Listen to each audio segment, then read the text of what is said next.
Hi, I am Jen Severson. I'm a realtor.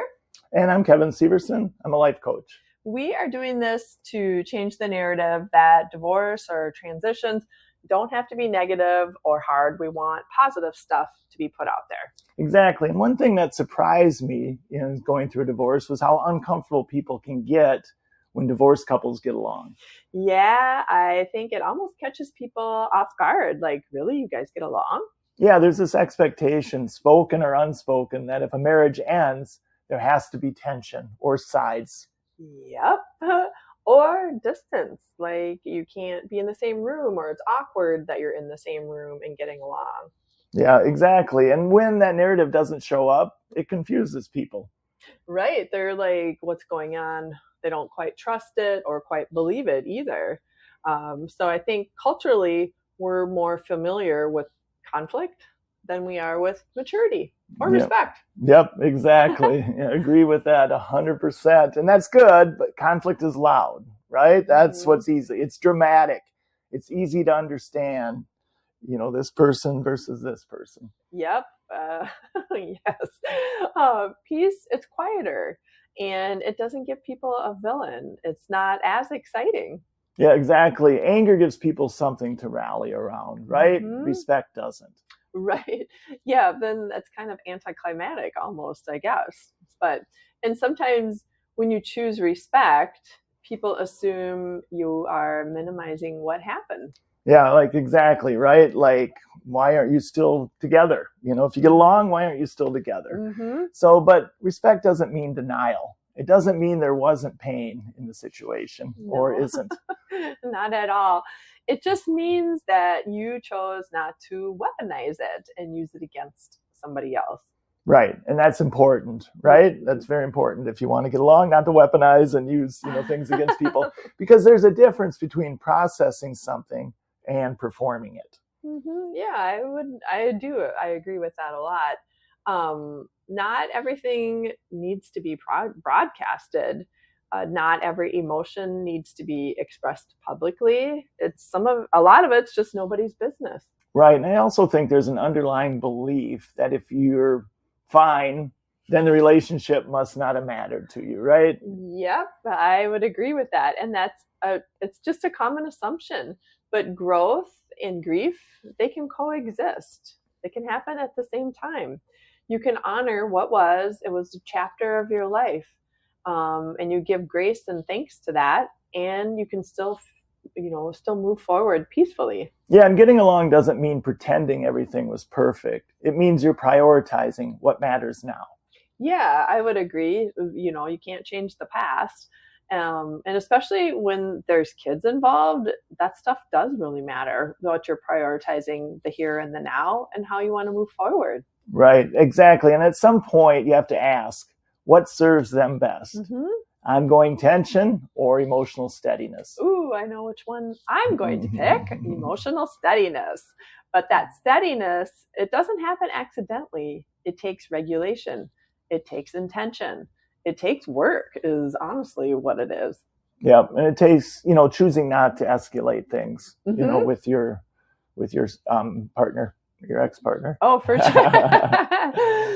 It's choosing not to revisit old arguments and, old wounds that people have. It's choosing to not speak from your ego. And sometimes that choice is misunderstood. Yeah, because it's not dramatic, right? It's not that direct tension that you see. Right. It's disciplined. It's intentional.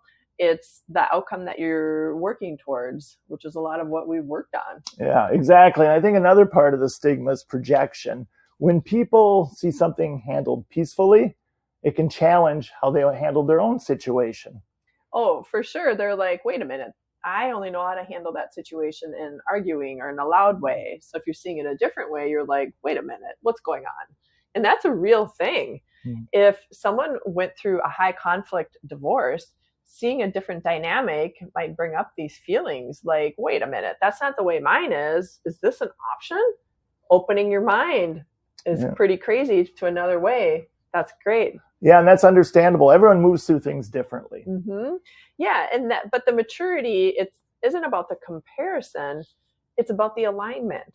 Like you've got that common goal that you're working towards. Right. Yeah. And you don't get points for being angrier, right? And you don't get points for being quieter. Nope. And you just choose what reflects your values. Yep. You still need a voice. That's for sure. It doesn't have to be loud and angry.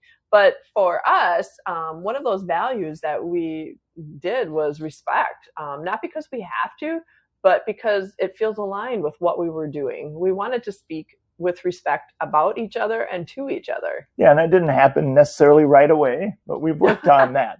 Because I think people also confuse getting along with staying emotionally entangled with each other. And those are different things. Yeah, they're very different. You can have boundaries and still be civil. It's not one or the other.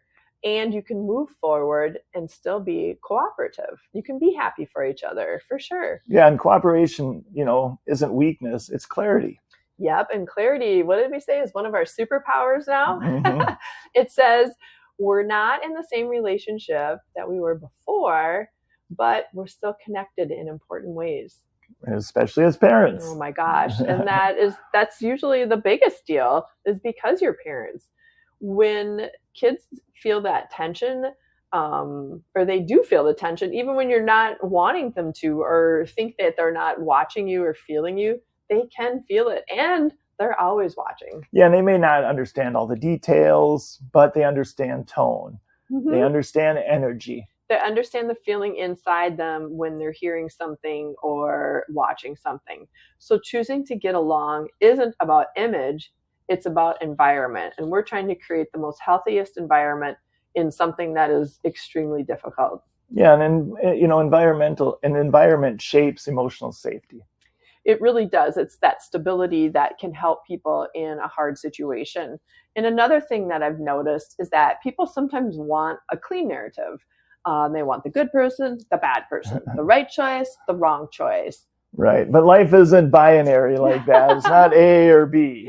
No, and relationships rarely are that simple. That's for sure. Yeah, exactly. And so when you refuse to participate in a blame narrative, it disrupts expectations. Yep. And this is what we're trying to debunk. But that disruption can be a healthy thing. Yep. It's a way to move forward in a healthy way. Yep, because it models something different, right? Something we necessarily don't see every day. That endings don't have to produce enemies. No, it's okay that we're all different, right? If we were all the same, that would be pretty boring. But it's also saying that change, it doesn't require hostility.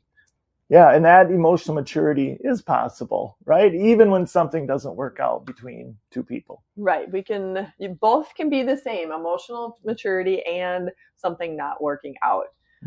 But getting along, it doesn't mean it was easy. It means it was intentional. Because again, this didn't just happen overnight. I didn't go, boop, we're just going to get along and it's going to be good. It took a lot of work. Yep. And intentionality takes work. A lot of internal work. A lot of internal work. And it requires looking at your own triggers, your own ego, your own desire to be right, your own pride. We have to set some stuff aside and really go deep inside to take a look at what's going on. Yeah, and choosing something steadier, right, as you move forward. Yeah, that's usually what everybody wants, and it just takes that time and effort. If someone watching this is feeling judged for handling things peacefully, or you're like, how can I handle it peacefully? What are some avenues we could do? Just remember, your responsibility isn't to meet other people's expectations. It's to be true to yourself. Right. You want it to align with your values. Yeah. And if your values include respect. Right. Then living that consistently is a strength. It really is. Whoops. Even if it makes other people uncomfortable to have that consistency, it's okay. Yeah, and especially if it makes other people uncomfortable, right?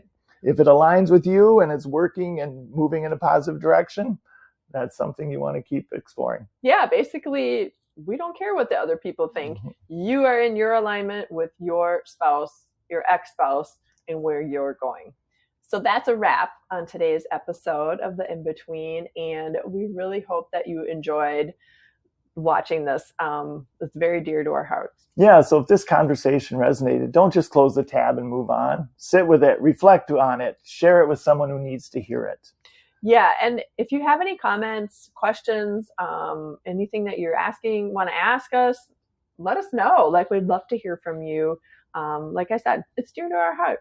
Yeah. And next Wednesday, we're diving into the powerful conversation. What we hope our kids learn from this. Woo!